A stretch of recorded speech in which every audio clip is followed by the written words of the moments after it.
Doa yang kita panjatkan kepada Allah Subhanahu wa Ta'ala itu tidak maksimal diijabah oleh Allah. Kenapa? Ayo, ada yang tahu? Banyak faktor. Dosa. Satu, banyak dosa. Betul.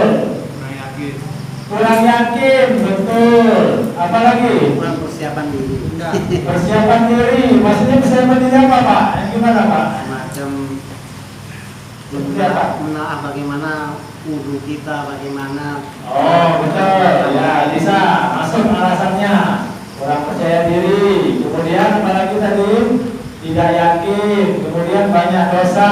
Terus apa lagi? Tidak fokus. Betul nggak? Betul. Kadang-kadang lucu ya. Kita mungkin bapak-bapak pernah kalau sholat itu di salah satu mushola, masjid atau surau, terutama daerah Jawa nih. Bukannya kita apa ya, Pak? Kadang-kadang jadi pemilu betul nggak? Betul nggak? Ustadznya, imamnya kalau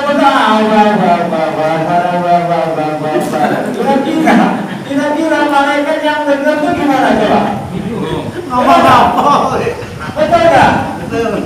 Jadi kok imam, ustadz, doanya biasa karepin yang dengar bingung maknanya. Ini minta apa imam ini? Betul nggak?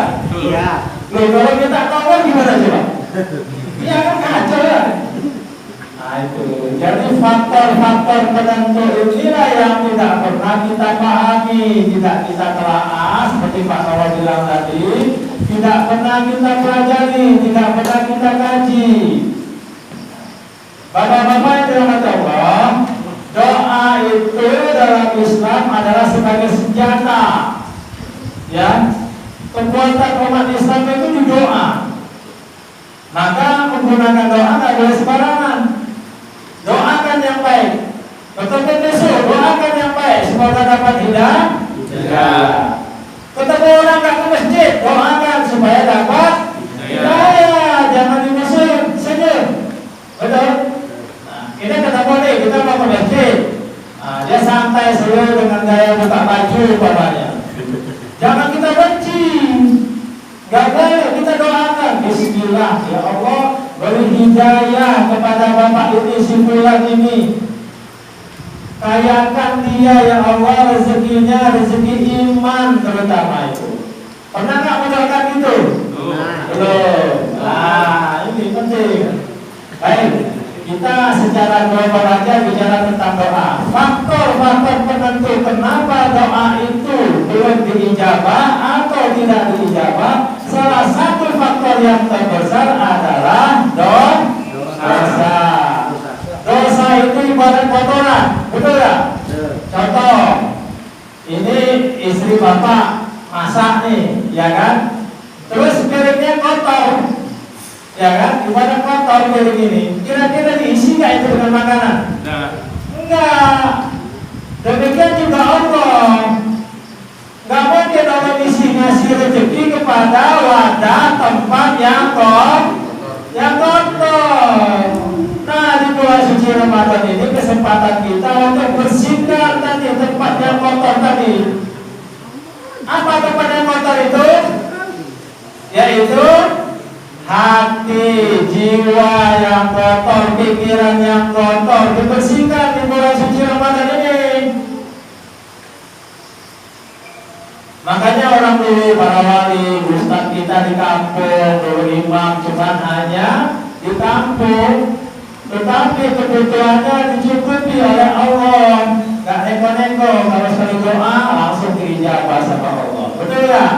Anaknya sekolahnya tinggi-tinggi, gak punya kerja, jadi kerjanya cuma jadi imam. Kenapa? Karena hatinya bersih, pikirannya bersih. Betul gak? Nah itu Pak, ini penting. Bulan suci Ramadan ini yang pertama harus dibersihkan adalah hati. Nah, hati ini dibagi tiga. Itu kalau dibelah, hati manusia ini ya dibelah, boleh tanya dokter nanti itu Ustaz itu ya. Itu ada tiga lapis ya. tiga lapis dia. Hati kita ini ada tiga lapis. Yang pertama, ya, itu kemarin mungkin kita sudah dengar dari Ustaz Asar Basri. Ini selalu diulang-ulang. Yang pertama itu lapisannya kolbun namanya. Tahu kolbun? Nah, biasa kita sebut hati, betul? Nah, itu kolbun, itu baru kulitnya. Nah, manusia umat Islam banyak terjebak di kolbun, Pak. Nah, lapisan yang kedua itu namanya fuad, lebih tinggi lagi tingkatan levelnya, fuad. Ada nggak di ayatnya dalam Quran? Ada. Kolbun, fuad, satu lagi apa? Lu'lu'an atau lu'lu'un, permata atau mutiara, bercahaya. Jadi kalau hati orang itu bersih, tulus, ikhlas, tidak ada yang negatif pikirannya kepada orang lain, apalagi terhadap Allah, maka akan muncul di dalam hati itu yaitu mutiara, yaitu permata, bercahaya dia. Ya belum? Jadi hati ini kalau dibelah, itu kalau dilihat, itu ada tiga lapisan. Pertama kolbun, yang kedua fuad, yang ketiga lu'lu'an itu. Kalau bahasa Arabnya lu'lu'an itu artinya permata atau mutiara, ya. Nah, bapak-bapak yang dirahmati Allah, mempelajari hati ini penting. Bagaimana doa kita cepat diijabah agar dikabulkan oleh Allah? Jaga hati, jaga pikiran, ya. Betul. Perlu dijaga. Makanya judul pertama kita kemarin, ya, kultum kemarin yaitu apa? Rendahkan hati, bukan rendahkan diri. Kalau rendahkan diri, contoh begini, ada anak murid dimarahin gurunya. Kenapa kamu terlambat? Kenapa kamu bawa buku? Betul tak? Dia rendah hati, rendah diri kan? Rendah diri untuk dia, betul tak? Tapi besok terlambat lagi dia. Betul tak? Artinya, kenapa saya bilang rendah hati? Ketika orang itu rendah hati, sudah barang tentu dia rendah diri. Setuju? Nah, ini penting. Jadi kunci doa salah satunya juga adalah kita harus rendah diri pada Allah. Dosa banyak, minta banyak, kira-kira dikabulkan enggak? Itu salah satunya. Betul enggak? Minta penuh, habis itu diminta sama imam sampai setengah jam doanya. Boleh doa 1 jam dan doa apa aja diminta semua. Tapi tidak mengajar, tidak melihat hati. Nah, ini yang membuat menghalangi doa itu dikabulkan oleh Allah Subhanahu wa Ta'ala. Nah, lagi ya, kita berusaha untuk merubah pola pikir, pola hidup kita yang selama ini kurang pas. Tidak salah ya, kurang pas. Harus kita naikkan levelnya. Contoh gini Pak, doa, ya. Sering kita lihat di masjid, betul gak? Ada orang infak, kemudian dia minta doa sama imamnya, lalu imamnya berkebekan. Bapak Ibu hadirin dan hadirat, ini ada infak umpamanya dari Pak Sunardi. Beliau minta didoakan, ya, agar rumah tangganya rezekinya lancar. Biasa imam seperti itu kan? Betul, tidak salah, ya, betul nggak? Betul, tidak salah. Tapi ada yang kurang pas. Sebaiknya kalau kita infak di masjid, infak kepada orang atau sedekah kepada orang, yang menginfakkan itu mendoakan orang yang kita infaki, kita kasih. Bukan kita minta doa. Bayangin Bapak kasih 100.000, minta doanya banyak tuh sama yang dikasih tadi.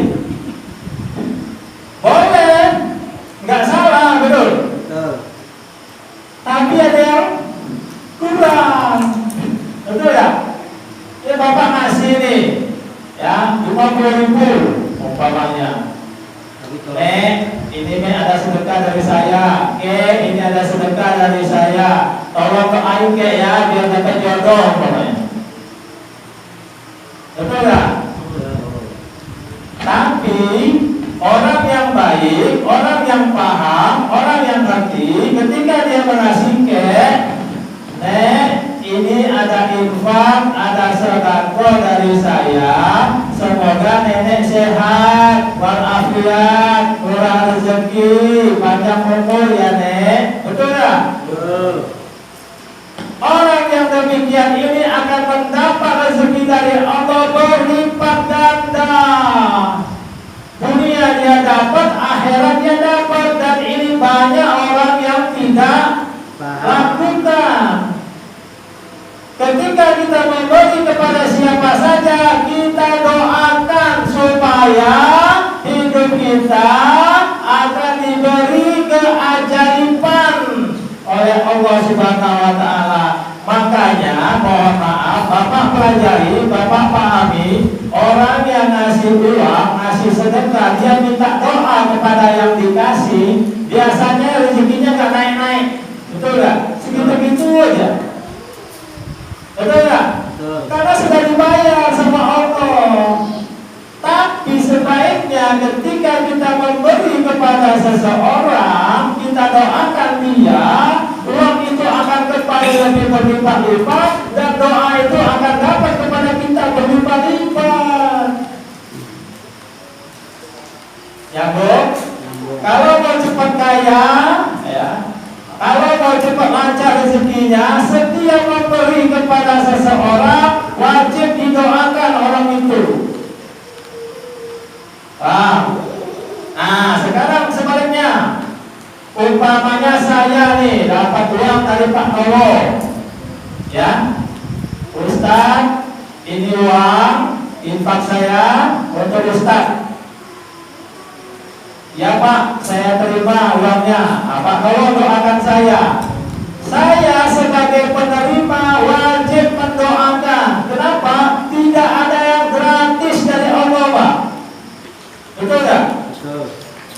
Kalau saya hanya menerima, saya tidak mendoakan Bapak, sama dengan saya sudah kehilangan rezeki yang umpamanya Pak Nowo ngasih saya 100.000. Saya kehilangan berjuta-juta dari Allah, dari arah yang lain. Yang benar. Jadi kalau kita diberi sama orang, wajib kita doakan orang yang memberi. Supaya apa? Keajaiban, kelebihan, keberkahan kita berlimpah-limpah, dan kelancaran rezeki yang dari Allah dari arah yang lain yang kita tidak sangka. Paham? Paham? Paham. Penting doa. Ya. Jadi paham sekarang ya. Harus dirubah pola hidup kita, pola pikir kita. Kalau ada yang ngasih, doakan dia. Kalau Bapak dikasih sesuatu, hadiah apapun, doakan dia. Doakan yang mengasih. Kalau tadi kita memberi infak, ya, kita sekaligus mendoakan supaya kita mendapat keajaiban dari Allah yang berlimpah-limpah. Coba. Nah, Bapak-bapak yang dirahmati Allah, sekarang jelas tentang doa. Jangan sampai kita hidup ini salah kaprah. Nah, saya tidak bicara tentang dosanya, tadi sudah disinggung sedikit. Kita tinggal bersihkan hati ini, bersihkan pikiran kita ini. Nanti besok kita akan bicara apa sekaligus sekarang, biar selesai. Gimana?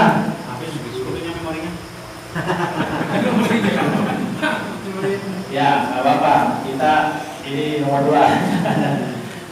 Oke, besok kita sambung lagi tentang doa ya. Gimana kita supaya jelas, jangan salah kaprah kita ini, jangan salah selama ini kok dikasih diem aja. Makasih Pak, cuma terima kasih aja. Gak pernah kita doakan orang yang ngasih, betul gak? Doakan Pak, saat itu detik itu dia kasih, doakan langsung. Dan Allah akan kasih rasa terima kasih, rasa syukur kita kepada Allah yang dikasih pada orang itu. Maka Allah akan lancarkan, Allah akan tambah lagi. Kenapa? Karena ada doa di situ.